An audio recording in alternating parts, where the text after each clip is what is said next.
van a estar en desacuerdo.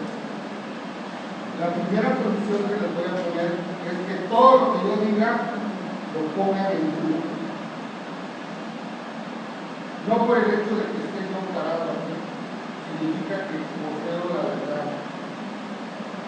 Parte de la intención del programa de la Universidad de las Naciones es crear la conciencia de que tenemos que investigar y tenemos que preguntarnos,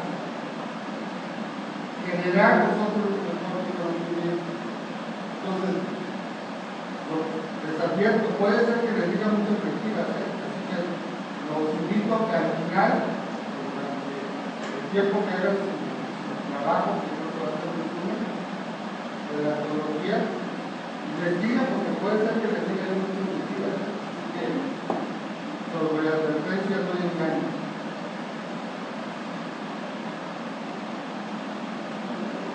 Vamos, les decía yo que la administración es algo que está cercano a nosotros, que no es nada muy oscuro ni muy difícil. Tan es así que encontramos los primeros indicios o los primeros acercamientos de nosotros como especie de la administración desde la época primitiva.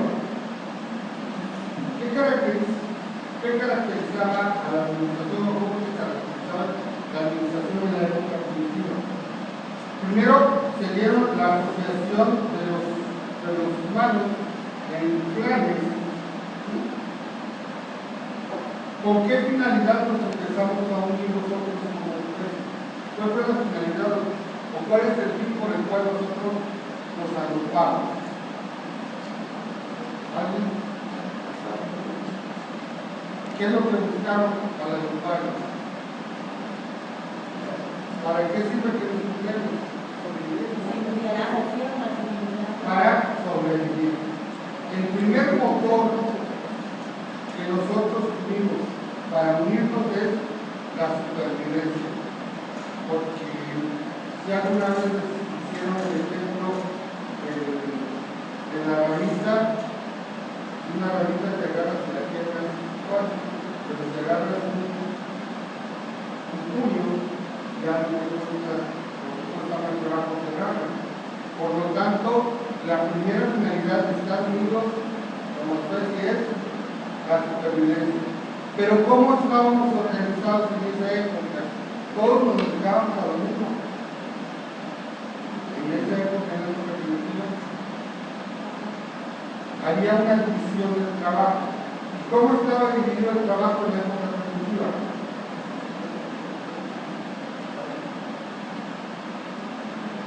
Básicamente eran dos grandes fuerzas de trabajo, de tareas que se llevaban a cabo.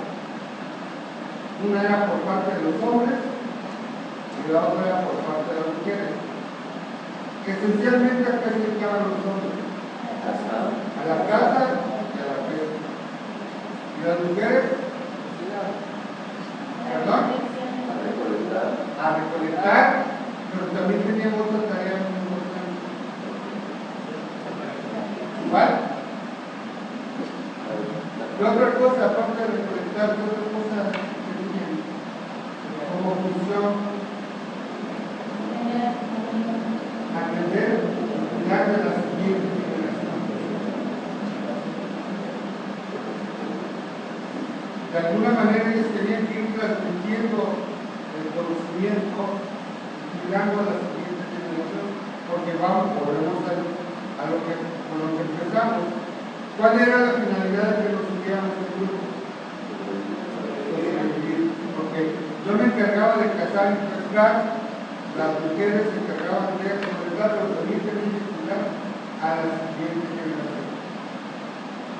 Miren, y está tan arraigado en nosotros como especie esa división que actualmente vemos reflejos de esa división del trabajo en nuestra vida cotidiana. Por decirlo, el ir de compras es distinto si eres hombre o si eres mujer. Porque un hombre, cuando va de compras, no va a comprar una camisa. Un hombre va y caza una camisa. Normalmente, ¿qué es lo que hacemos los señores cuando vamos a comprar? Vemos una camisa, me gusta, me la pruebo y me la compro. Se acabó. ¿No? ¿Qué hace la señora? Van y ven un vestido, una cosa que les gusta, se la prueban, les gusta cómo le queda y la compran. ¿Qué es lo que hacen? Van y buscan otra, y eso, aunque es una actividad que para nosotros puede resultar aburrido, penoso, cansado, tiene su raíz en esta época que forma parte de la identidad de nosotros como especie, cómo nos desarrollamos. Porque a diferencia de un cazador que no puede perder la oportunidad de matar un animal para comer, porque quién sabe si después se le presente, la mujer tenía que recolectar los mejores frutos, las mejores bayas. Entonces empezó un proceso de eliminación. Y eso lo podemos aplicar con cualquier cosa. Comprar zapatos es igual. Yo necesito unos zapatos que llevan antes, ahora te llevan el catálogo a tu casa, ¿no? Pero antes tenías que salir, llegabas a una zapatería, llegas a un par de zapatos que te gustaban, y a mí me tocó ver mujeres comprando zapatos. No digo que todas sean iguales, pero en la generalidad más o menos siempre es igual. En Veracruz, ¿conocen el puerto de Veracruz? La calle de la Independencia. Hay como 50 zapaterías, ¿no? Me ha tocado ver que llegan, que a la primera zapatería ven un par de zapatos bonitos que gustó, no se compran. Y se recorren todas las zapaterías. Invariablemente regresan a comprar el primero que les gustó, pero ellas adoptaron todas las opciones que había para al final quedarse con un pan. Y eso es como recolectar otra cosa en la que se refleja nuestro inicio. Tiene que ver mucho con nuestra comunicación, con hablar. El cazador habla mucho, o el que pesca tiene que hablar mucho. Él normalmente están callados y se comunican como con señas. Las mujeres, por el contrario, como ellas tenían la responsabilidad de cuidar y formar a la siguiente generación, pues tuvieron que desarrollar una capacidad de comunicación distinta.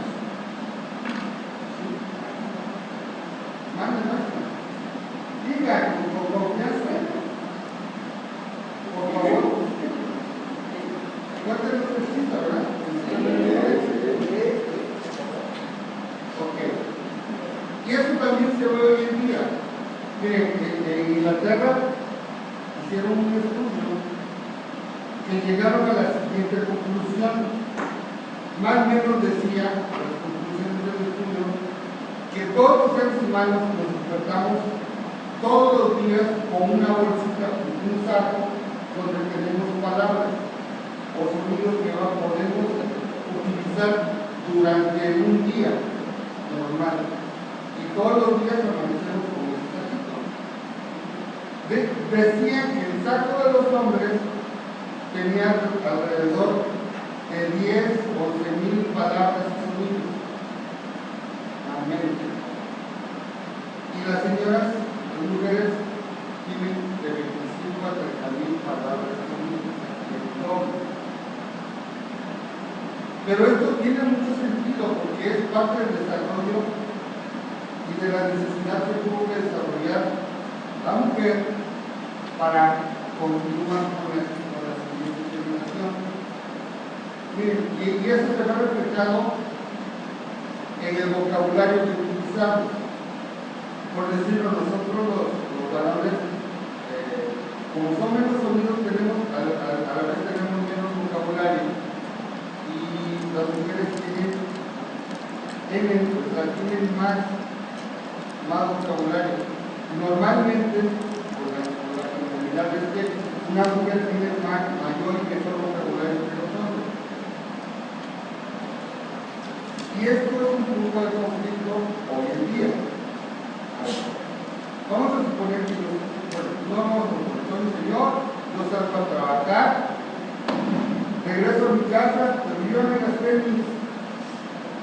mis palabras. Normalmente llegas a casa y ya no quieres hablar porque ya estás cansado, ya te acabaste, pues aquí, pues ya no tienes más. Entonces cuando llegas a casa en la noche y la señora se empieza a comunicar contigo, cuando muchos nos dedicamos a contestar a través de monosílabos o de sonidos.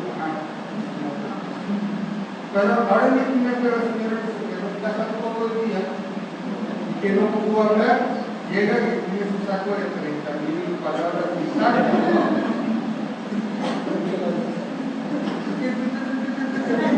O sea, miren, esto se lo digo porque es una forma de conocernos y comprendernos. Señores, hay que tener paciencia con las señoras, tienen el doble de sonidos que nosotros, entonces tienen que gastarse. Señoras, entiendan, somos muy simples, se nos acaban las palabras y no nos van a sacar una más. También eso desarrolló otras diferencias, por ejemplo, el hombre tiene un pensamiento que se llama lineal. O sea, nosotros, para ir de la A a la Z, en cualquier cosa tenemos que ir A, B, C, D, así hasta llegar a la Z. Las señoras tienen una cosa que se conoce como pensamiento lateral o pensamiento alternativo. Ellas pueden estar hablando de A y después se van a la Z y regresan a la D y a la C. Para un señor, créanme que es muy confuso. A mí me pasa, de repente estoy platicando con un hijo que me dice uno, luego me dice otra, yo espérame, cuando cambiamos el tema porque no me di cuenta. Señores, de verdad, paciencia, porque no hay nada mejor que vivir en paz. Así que hacer un poco de conciencia, respiremos y escuchemos.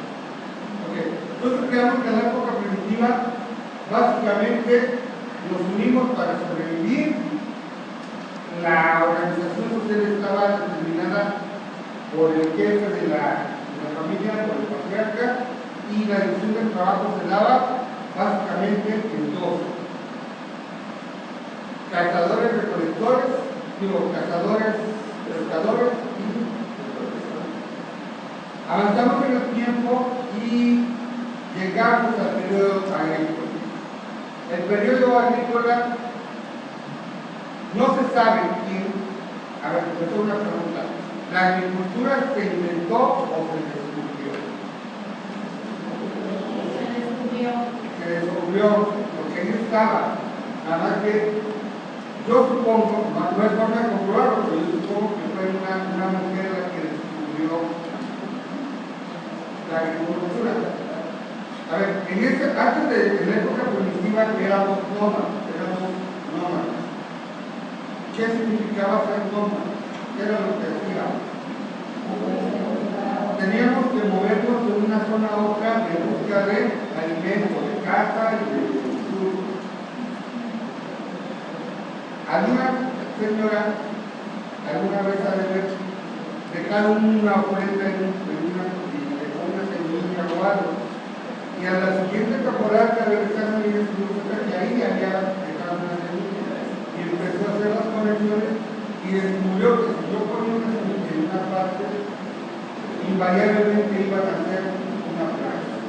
Entonces, una vez que se descubre la agricultura, ¿qué nos pasa? Dejamos de ser y nos convertimos en sedentarios. ¿Cuál fue el principal motivo de esto? ¿Por qué dejamos de ser nómadas? Y volvemos a sedentarios. ¿Cuál es la finalidad de estar de un lado al otro? Pero ¿por qué? ¿Qué estamos buscando? Alimento. Ok. Entonces, al momento en que ya descubrimos que podíamos generar nuestro propio alimento, decidimos asentarnos en un lugar donde poder producir nuestro alimento. Y hasta ese momento, hasta antes de la agricultura, podíamos considerar que los seres humanos éramos un animal más, como un león, como un tigre, como un jacal, como lo que quieras, porque ellos siempre están preocupados por su siguiente comida.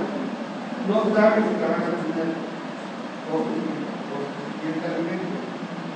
El león puede matar una gacela, pero ya tiene que estar, se la acaba en este momento y tiene que estar pensando que para mañana tiene que volverlo a hacer. ¿Estamos de acuerdo? ¿Qué nos pasó a nosotros como seres humanos? Ya tengo mi alimento asegurado.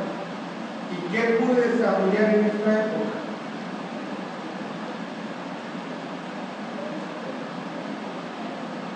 ¿Vale?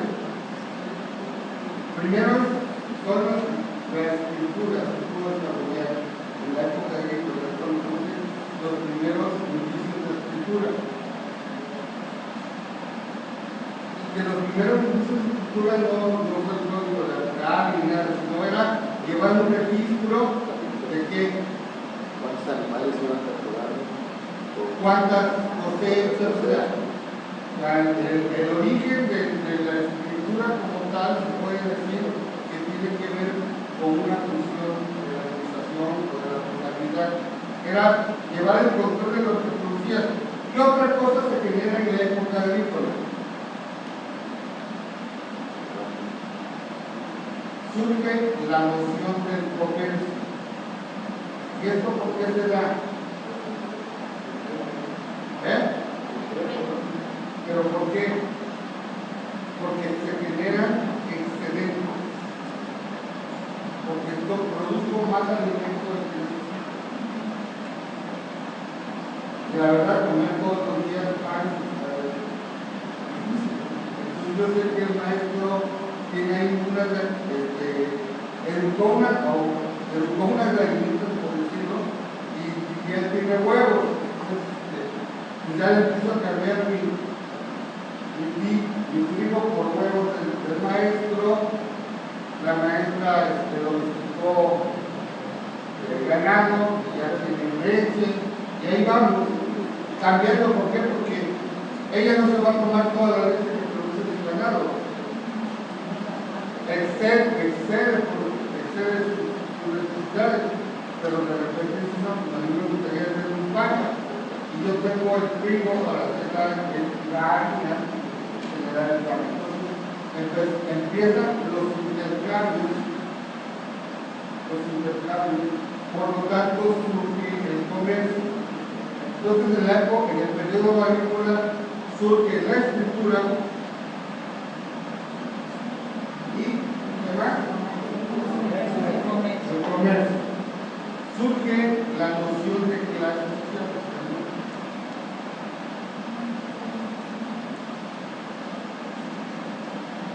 Y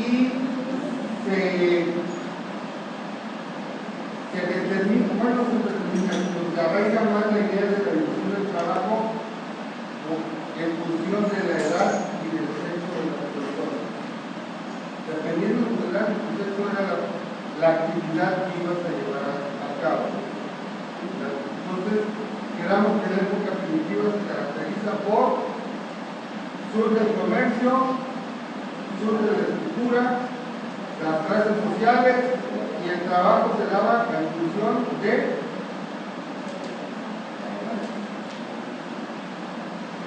qué civilizaciones podemos determinar que existieron, o cuáles son las que surgen. Mesopotamia y los egipcios, así es. Seguimos nuestro nave del tiempo y aterrizamos en la antigüedad greco-latina. Porque es una época en que el conocimiento humano tuvo un despliegue. Se empezaron a investigar muchas áreas del conocimiento se descubrieron muchas cosas que por alguna razón se perdieron y siglos después los redescubrimos. Muchos pensaban ¿ustedes sabían que en Grecia ya tenían agua estupada? Calefacción integral.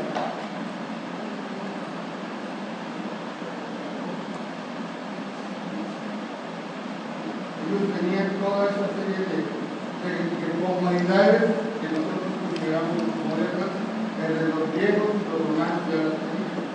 Se perdieron por algunas razones, pero básicamente el conocimiento, tenían conocimiento de matemáticas, de astronomía, muchas cosas.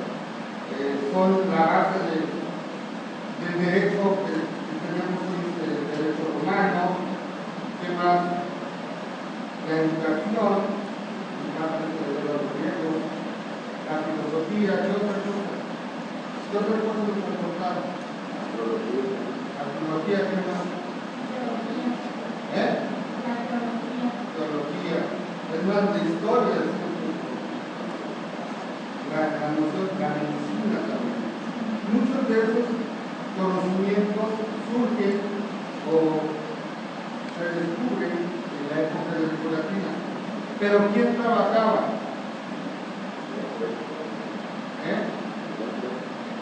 ¿Quién trabajaba? ¿Quién producía? Los esclavos. En la época de la latina, el trabajo básicamente caía o era responsabilidad de los esclavos. Y era común el castigo corporal al esclavo que no hacía su trabajo o se rebelaba. Miren, el esclavo para los griegos y los romanos era un mueble más de su propiedad. Era como tener otro perro o otro gato,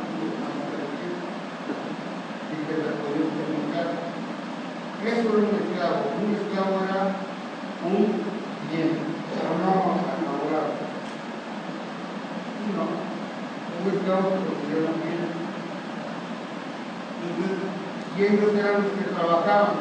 Eso sí, dentro de todo lo que estaba bien, porque el padre de familia, de la familia, se tenía que encargar del bienestar y de la supervivencia de sus esclavos. O sea, tú llegas esclavo, tenías que trabajar, pero tú no tenías que preocuparte por dónde dormir o qué comer, porque de eso se preocupaba su amo.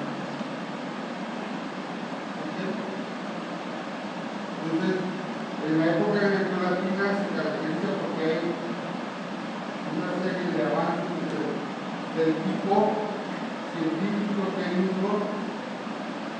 El trabajo que ellos llevaban a cabo, los esclavos eran considerados un bien. Seguimos avanzando en el tiempo y llegamos a la época feudal. La época de la Edad Media. Ahora, se conoce época feudal, Edad Media, Edad Oscura, oscurantismo. ¿A qué se debe esto? Porque en estricto sentido,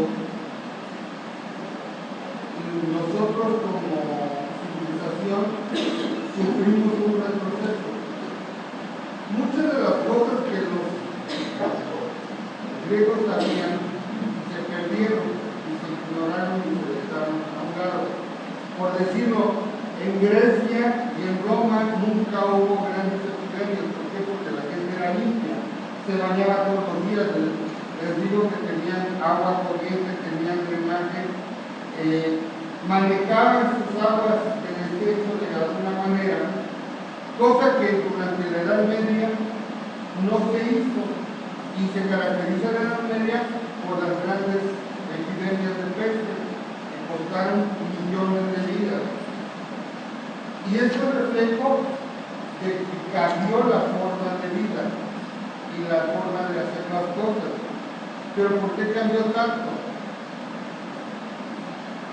¿Por qué pasaron de bañarse todos los días a no bañarse nunca? Y yo esto lo homologo o digo que es como cuando aquí en México acaba un sexenio. ¿Qué es lo que pasa? De un sexenio a otro. Y un cambio de ideas y de programas y de proyectos. Puedes estar haciendo algo bien, pero como lo hizo el que estaba antes que yo, lo cambia. Entonces puede decir que entre la caída del Imperio Romano al Renacimiento se perdió mucho. Pero aquí, desde el punto de vista que nos interesa en la administración, surge la figura del señor feudal y del siervo. El siervo no era un esclavo, pero si era un siervo. ¿Cuál es la diferencia entre un siervo y un esclavo?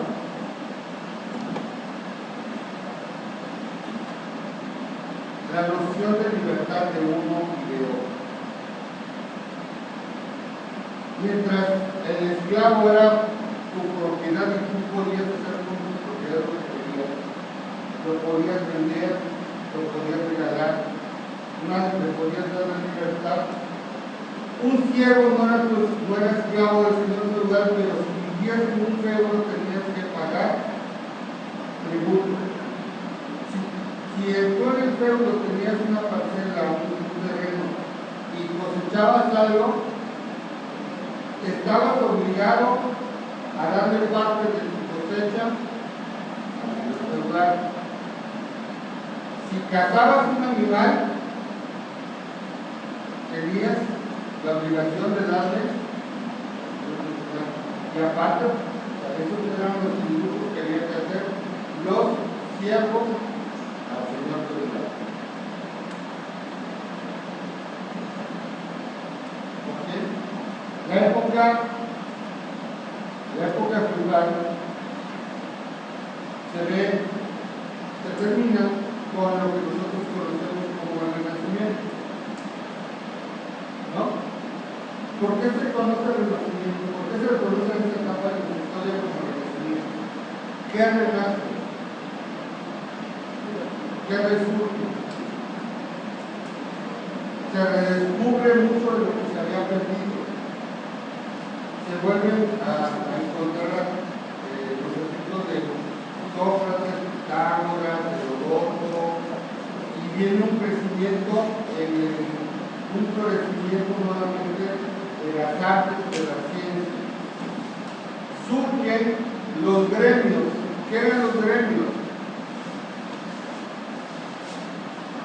¿Qué eran los gremios?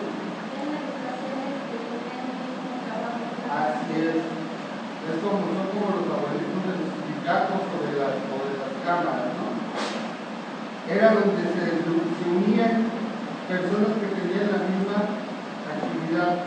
Había gremios de albañiles, de artesanos, de carpinteros, que se unían para producir un trabajo. Surge la burguesía.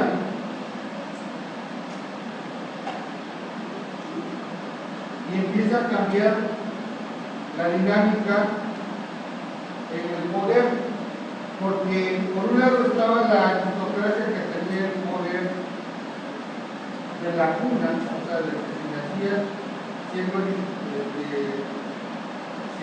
rey, pues ya nacías con todos los privilegios de ser rey, pero por otro lado la burguesía era gente que no tenía título nobiliario, pero por su esfuerzo y trabajo generaba un capital. Y se empezó a equiparar el poder económico con el poder político desde entonces.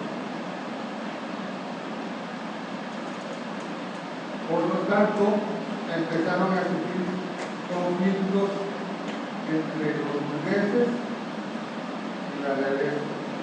¿Por qué te voy a traer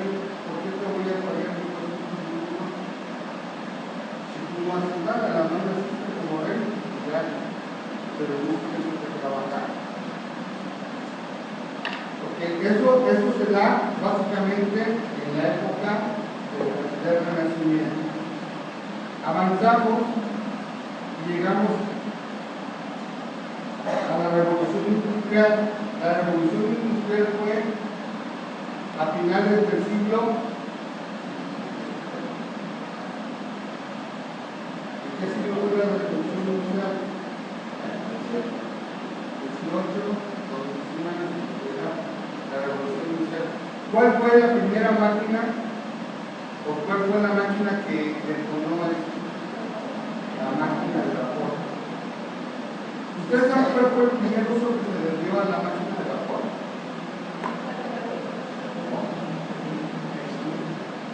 No. A mí se me hace una paradoja, ¿no? El primer uso de una máquina de vapor fue para sacar agua de las minas de carbón.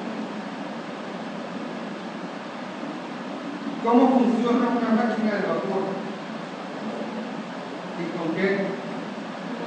Con agua. O sea, una máquina, es una máquina de vapor, calientas el agua hasta que se convierte en vapor, lo liberas y ese vapor mueve un cilindro que te genera fuerza mecánica. Pues el primer uso que se le dio a la máquina de vapor no fue ni el ferrocarril ni el textil. Se ocupaba para sacar agua de una mina de carbón. Surge en esta época la noción de la explotación del hombre por el hombre. ¿Por qué? Porque si tú eras un rico industrial, no te importaban tus trabajadores. Las condiciones de trabajo eran poco menos que inhumanas. Eran jornadas muy largas, en condiciones insalubres, de poca iluminación, mala ventilación y salarios aún peores. Esto es lo que caracteriza a la época industrial. Y por último llegamos a lo que fue el siglo XX. En el siglo XX empieza a cambiar la forma de ver al trabajador. Se dan cuenta, y surgen los grandes pensadores, se dan cuenta que había que cambiar la visión, la perspectiva del trabajo de los empleados y se empezaron a generar mejores condiciones. Es más, surge la noción antes impensable de las vacaciones y el día de descanso, porque suponían que un trabajador feliz era muy productivo y se empieza a generar los días de la jornada de 8 horas, un día de descanso, vacaciones pagadas, y todo esto era con la finalidad de generar una mejor o ser más productivo. Y todo esto se da en la primera potencia industrial capitalista del mundo. Muchos de los beneficios que hoy tenemos como empleados surgen en Estados Unidos. La jornada de 8 horas, el día de descanso, vacaciones pagadas. ¿Perdón? El descanso entre labor. El descanso, la noción de la seguridad social, o sea, de que te pagaran el médico, o sea, todo eso es producto de la cultura industrial de finales del siglo XIX y principios del siglo XX. Pero no lo hacían porque fueran las madres Teresa de Calcuta los industriales, no. Lo hacían porque ¿cuál era la finalidad de dar un día de descanso, pagar las vacaciones? ¿Perdón? Para tener una mayor productividad. Para que fuéramos más productivos. Okay. Entonces esto fue un pequeño breviario cultural de cómo la administración ha estado inmersa en nuestra vida desde que somos hombres, desde que el hombre es hombre. Ahora ya vamos a entrar más de lleno a la materia de la administración. Yo, por mi experiencia a través de los años, me he dado cuenta que nosotros tendemos muchas veces a hablar o utilizar palabras sin saber exactamente de lo que estamos hablando. Tendemos muchas veces a confundir conceptos. Entonces, para mí siempre ha sido muy importante aclarar conceptos, porque yo creo que en la manera que tengamos los conceptos claros nos va a ser más fácil de entender y va a ser más difícil que nos equivoquemos. Por lo tanto, vamos a ver unos conceptos de administración que traigo aquí de distintos autores. Maestro, ¿me puedes leer el primero? ¿Puedes leer el primero, por favor? Fundamentos de la administración, concepto de la administración, el esfuerzo coordinado de un grupo social para obtener un fin con la mayor eficiencia y el menor esfuerzo posible. Henry Six y Mario Sperling es la coordinación de todos los recursos a través del proceso de planeación, dirección y control a fin de lograr objetivos establecidos.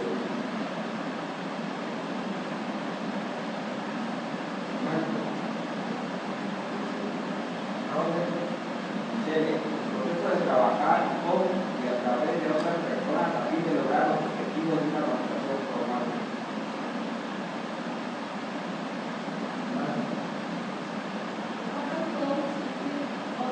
Es la elección de una organización social que se utiliza en alcanzar sus objetivos. Funda en la unidad de cómo, sí, antes de la Podemos, tomando en cuenta estas definiciones, podemos definir al final que la administración es hacer algo a través de otros.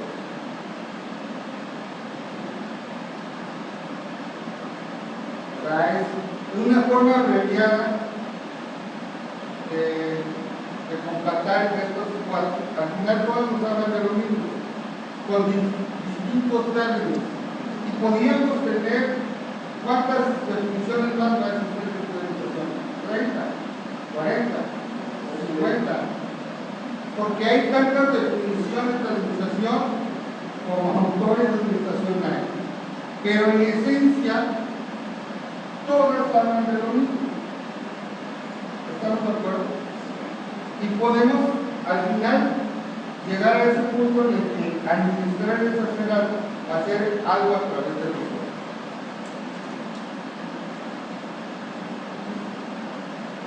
Tomando como base estas definiciones,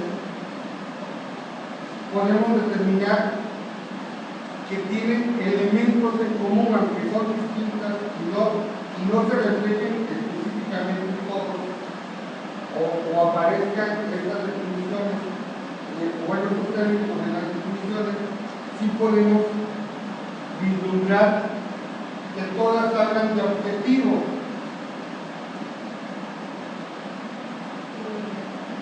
¿Qué es un objetivo? Una meta, un fin, a dónde quiero llegar, qué es lo que quiero hacer. Eficacia, eficiencia. Miren, les voy a confesar que durante algún tiempo yo los utilizaba indistintamente, eficacia y eficiencia. Y estaba mal, porque eficacia es una cosa y eficiencia es otra. Eficacia es lograr los objetivos que te trazan y eficiencia es hacer las cosas bien. Cuando hablamos de que alguien es eficiente, hablamos que le encargamos una tarea en un tiempo determinado y él la cumple. Y cuando hablamos de que alguien es eficiente, hablamos de que el trabajo que se le encarga lo hace bien. Ahora les pregunto, ¿puede ser una persona eficaz pero no eficiente? O al revés, ¿puede ser una persona eficiente y no eficaz? Sí se puede. Vamos a suponer que soy un carpintero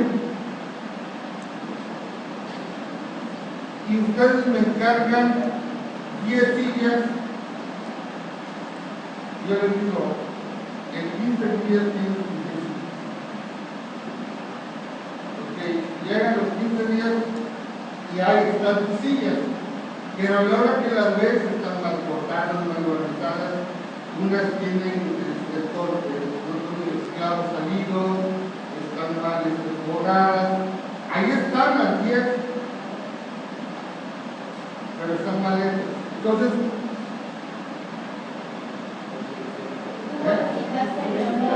y es eficaz porque lo hice, pero no necesito profesionales. Ahora, en el mismo ejemplo, ¿cómo podría ser eficiente en tu caso?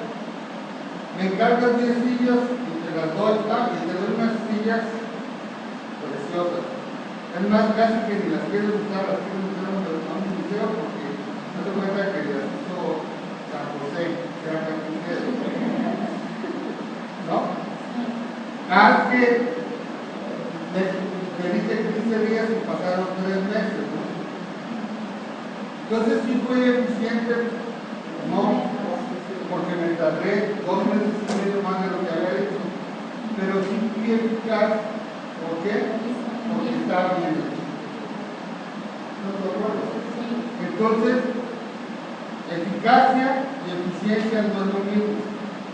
Una persona mucho trabajo en el camino. Ya lo sé. Cuando hablamos de eficacia, hablamos de cumplir en tiempo y en volumen lo que me pide. Y cuando hablamos de eficiencia, hablamos de que hacemos las cosas bien. ¿Qué otro elemento se desprende de esto? Productividad. Miren, hay estudios actuales que dicen que el mayor problema de México no es que no trabajemos, o no es que no vayamos a trabajar, sino el problema de México es que somos pocos productivos. ¿Qué es ser productivo?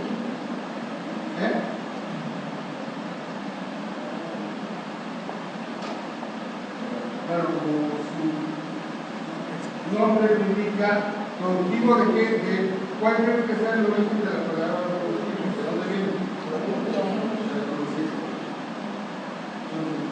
Cuando se habla de productividad, se habla de qué es lo que estamos haciendo. ¿Cómo lo hacemos? ¿Vale? Más o menos por ahí. Una forma muy sencilla para mí de definir productividad es la siguiente. Ser productivo es hacer más con menos. No nos compliquemos. Cuando hablemos de productividad o de ser productivos, hacer más con menos. Volvemos al ejemplo de las sillas. Quedamos que yo te las iba a entregar en 15 días. Pero si yo te las entrego en el día 10, se puede decir que soy productivo. Porque hice más sillas en menos tiempo. Porque eran 15 días para hacer 10 sillas y yo hice 10 sillas en 10 días. Hice más sillas en menos tiempo. Entonces se puede decir que soy productivo. Cuando hablamos del término productividad, es cuando tú, digamos, en el caso de nosotros, se juntan los botellas de plástico que dan en la unidad, ¿no? Y también, o sea, de ese producto que ya no tiene uso, un ejemplo, tú le vas a sacar algún beneficio, algo que tú estás parado, o tú no estás parado, tú lo que es una productividad, es un ahí está volviendo productivo algo. O sea, por decirlo, el aprovechar el que y convertirlo en otra cosa, estás haciendo más o menos, porque ya no vas a utilizar material nuevo. En la cultura del reciclaje se puede considerar que es algo productivo. ¿Por qué? Porque en la medida en que estés utilizando material viejo, ya no vas a tener la necesidad de sacar todo material. Miren, ayer, acaba. El jueves estuvimos en una visita en campo y nos hablaban que gran parte del tubo de Kansas no se hace con hierro recién extraído. El 80% de la producción de Kansas es con chatarra. Ya es un material que se utilizó en autos, en lo que quieras, y va a dar ahí y esto se transforma en tubo de acero. Y esa es una forma de ser productivo. ¿Por qué? Porque ya no estás escarbando ni explotando más las fuentes o los recursos naturales de la nación o del planeta, como quieras. Y es un beneficio también desde el punto de vista ecológico. Entonces, la parte de reciclaje también tiene que ver con productividad. A ver. Pero específicamente esa productividad es hacer más con menos. Por ejemplo, yo produzco en la medida que hago mi trabajo, pero soy productivo en la medida que hago más trabajo en menos tiempo. O soy productivo en la medida que con menos materiales hago más producto. No sé si me explico. La producción es hacer lo que te cae. Volvemos al ejemplo de la silla. 10 sillas en 15 días, yo produje 10 sillas en 15 días. Ese es el final. ¿Ok? Y si hice 10 sillas en 10 días, entonces ya se puede decir que soy productivo. Igual pasa con usted, hermano. O sea, usted para hacer algún producto ocupaba, por decirlo, 100 kilos de material nuevo, pero usted juntó 50 kilos de material utilizado.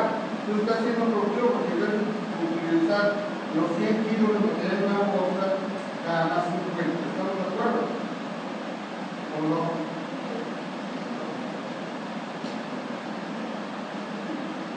Grupo social.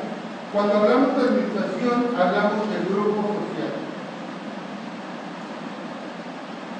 Porque las empresas, negocios, corporaciones están compuestas de personas. Entonces, la administración tiene que ver con las personas. Coordinación de recursos.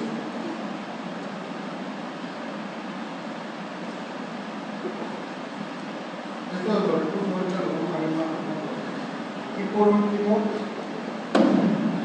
vamos a ver cuáles son los recursos. Recursos materiales. Pero no nada más la materia prima, los recursos materiales es todo. Es la maquinaria, es el terreno donde está tu fábrica,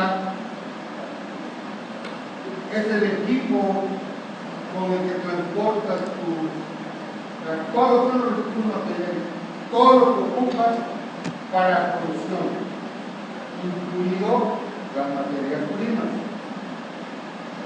Los recursos humanos, las personas que trabajan, que llevan a cabo una función. Los recursos financieros, que no económicos, porque la economía no se circunscribe solamente al dinero, o la economía no habla de dinero solamente. Bien, normalmente cuando escuchamos el término economía, invariablemente todos pensamos en qué. Cuando escuchamos el término economía, ¿en qué pensamos, maestro? Dinero. Y si estudiamos un poquito, la economía no se trata exclusivamente o gira alrededor del dinero. La economía gira alrededor de dos conceptos. Uno son las necesidades y la otra son los satisfactores. Y te dice que las necesidades siempre son más que los satisfactores. Y no tan solo son más, siempre van creciendo.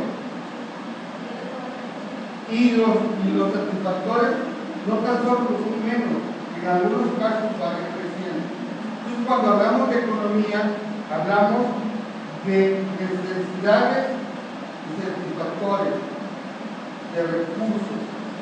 Y el dinero es un recurso que voy a ocupar para satisfacer algunas necesidades. ¿Ok? Entonces, los recursos financieros estamos hablando de dinero. Recursos auxiliares.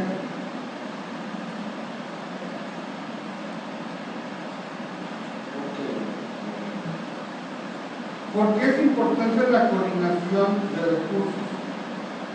Porque de nada me sirve, por ejemplo, tener la mejor maquinaria del mundo, las mejores materias primas del mundo, si no tengo los trabajadores capacitados para transformar estas materias y utilizar esta maquinaria para hacer un producto que estaría o un buen producto. ¿Estamos de acuerdo?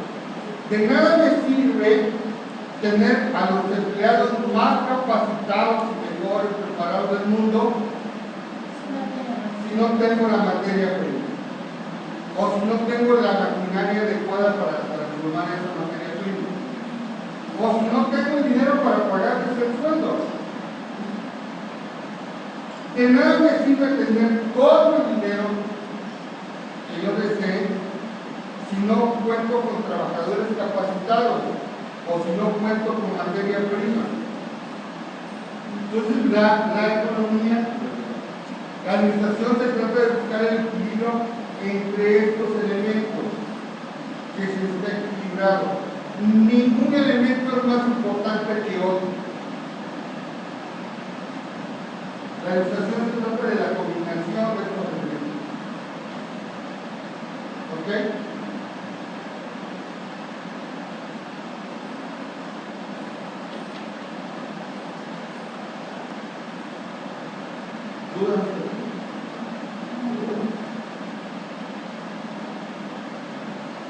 Características de la administración.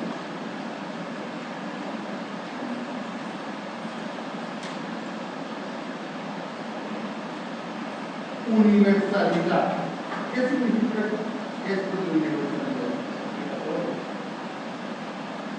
Que se puede aplicar en cualquier grupo social de cualquier tamaño.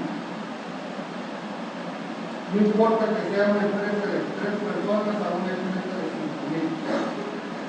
Se puede aplicar en cualquier empresa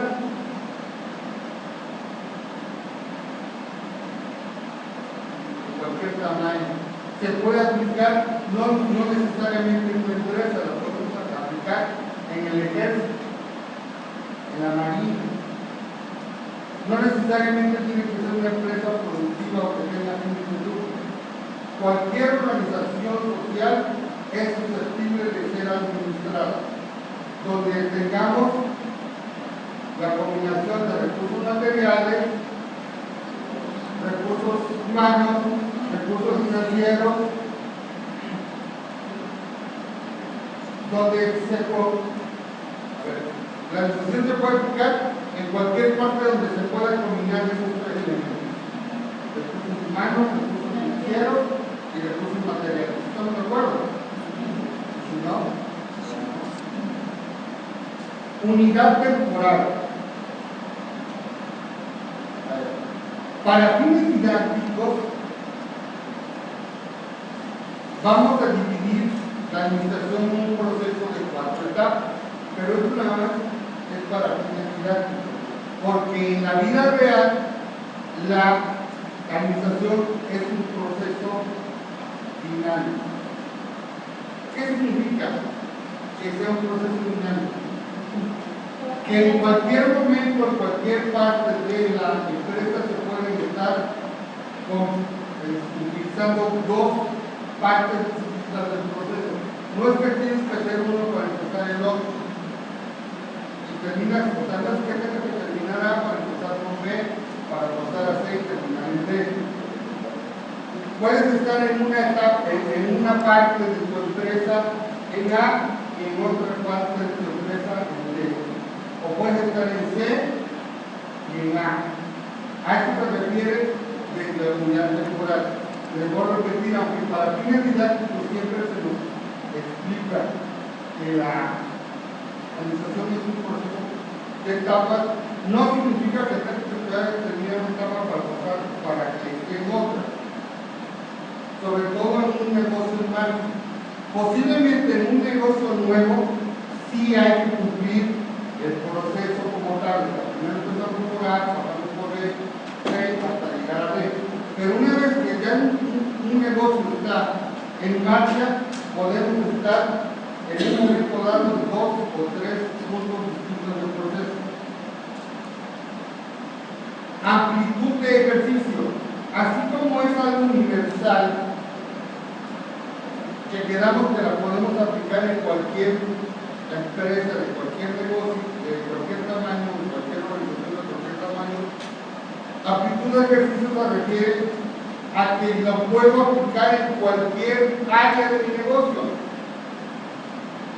Todos los departamentos son susceptibles de ser administrados. Todos los niveles de un negocio son susceptibles a la administración. La especificidad. ¿Esto qué significa? Que es una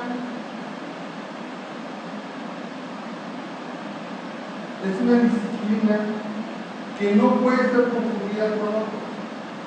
O sea, la administración, parece que la administración es la administración. Por decirlo, en finanzas, o en contaduría, o en auditoría, se ven elementos de la administración, pero no son administración. O sea, la administración es una ciencia que se circunscribe y que se podrá parecer, pero la administración es una ciencia que se circunscribe. Esta palabra me parece a la lengua. Interdisciplinariedad significa que se puede llegar y puede ayudar a otras ciencias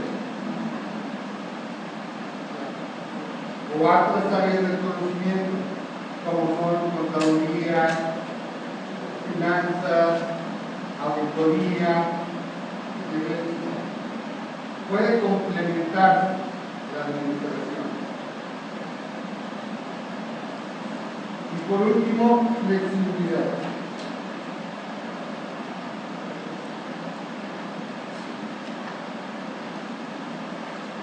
Flexibilidad.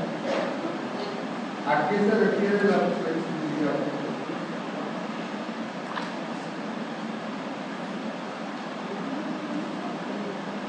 A ver, quedamos que es universal porque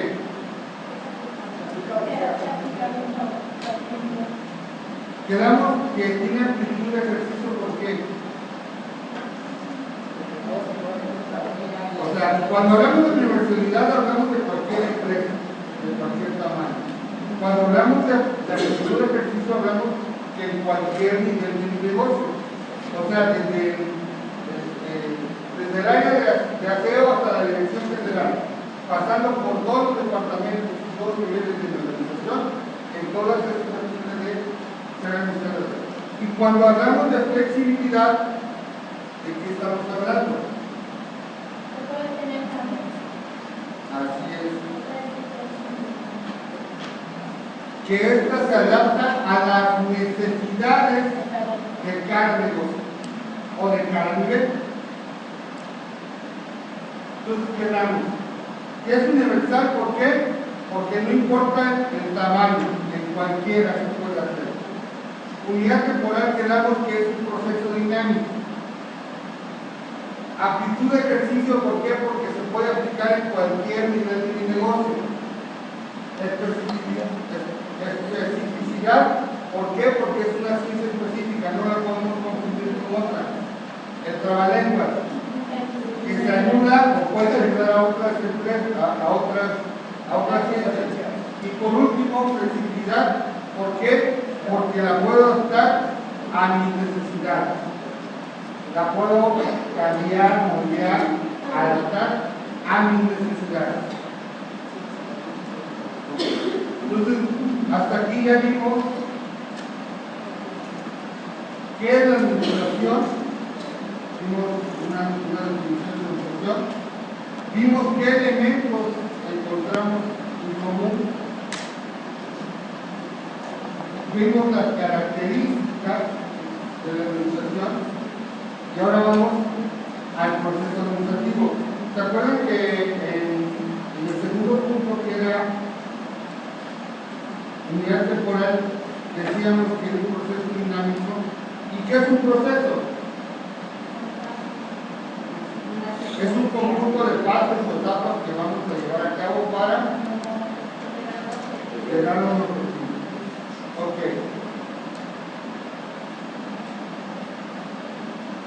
Y es un proceso que se puede definir en dos etapas. La primera etapa, en la construcción del organismo, así a partir de unas células se diferencia de los objetivos y órganos hasta lograr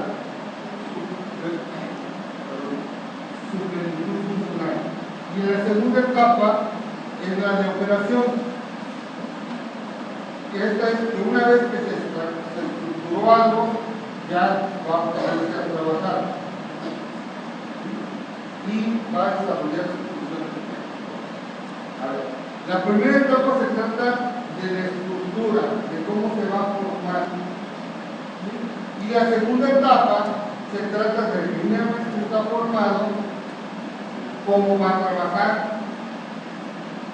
y que trabaje para alcanzar el objetivo para el que fue diseñado. Por lo tanto, ¿cuántos? Dependiendo de los autores que encontremos, hay quienes determinan que el proceso administrativo es un proceso de 4 funciones. Hay algunos de 5, ¿no? Hay unos que hasta 6, porque yo soy tradicionalista. A mí me gusta mucho esto. Entonces, vamos a platicar sobre este proceso administrativo que tiene en esencia 4 funciones básicas.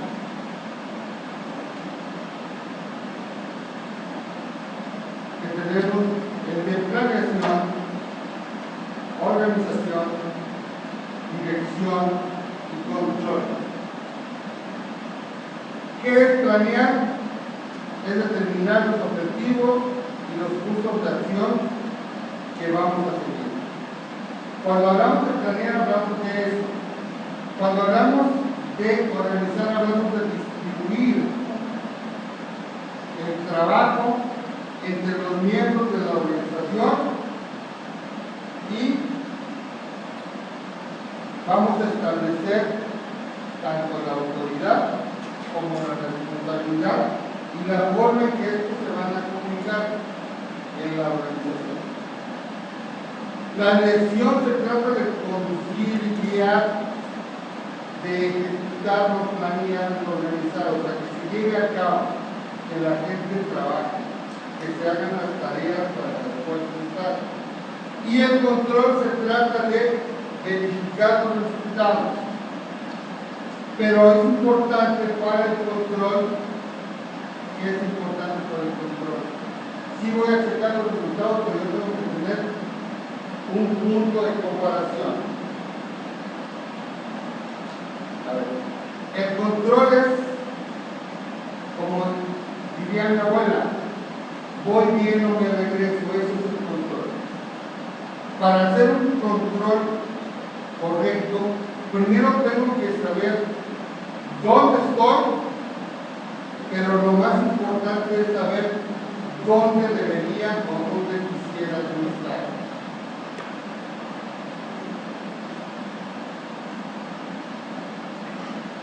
¿Alguna vez vieron la película Alicia en el País de las Maravillas? ¿Sí la vieron? Sí. Hay una escena donde está el gato y hay 2 caminos, ¿no? ¿Sí la conocen esa escena?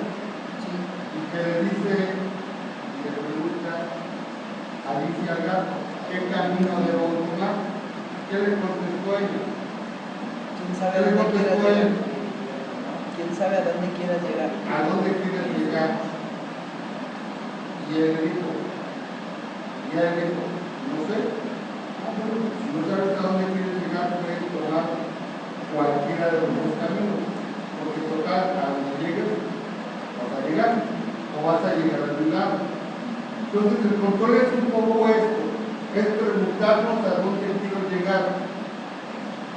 Yo quiero llegar a tal punto y me voy poniendo, por decirlo, puntos intermedios, o que tengo una finalidad, un fin, y me voy poniendo metas a corto plazo y voy checando mis resultados. ¿Para qué?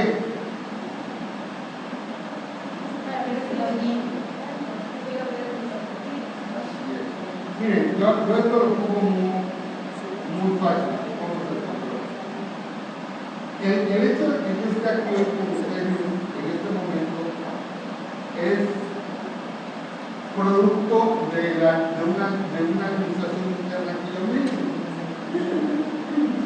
Porque primero hice mi plan. ¿Cuál fue mi plan? En el plan es poner el objetivo. ¿Cuál era mi objetivo? Luego me organicé. ¿Qué es lo que tengo que llevar? ¿A dónde tengo que ir? Los elementos que voy a utilizar. No voy a venir en autobús, no voy a venir en mi auto, todo. Dirección, bueno, me vine manejando. Y fui controlando. ¿Cómo fui controlando? En la carretera fui viendo los letreros que decían, yo sé que está por ti, está después de Córdoba, o algo comenzaba. Y la verdad hay pocos letreros que digan pero yo sabía que mientras yo viera que decía Córdoba o Orizaba, yo sé que yo venía en un buen camino. ¿Qué hubiera pasado si de repente veo que dice uno Cosamaloapan, Coatzacoalcos? ¿Qué tenía yo que haber hecho en ese momento? Me tendría que haber detenido y cambiar mi rumbo. ¿Por qué?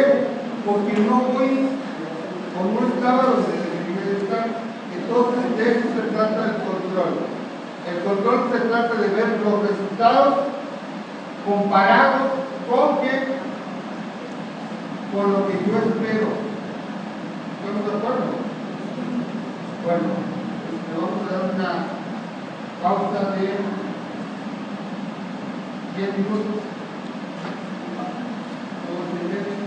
Nos vamos a la una. Sí.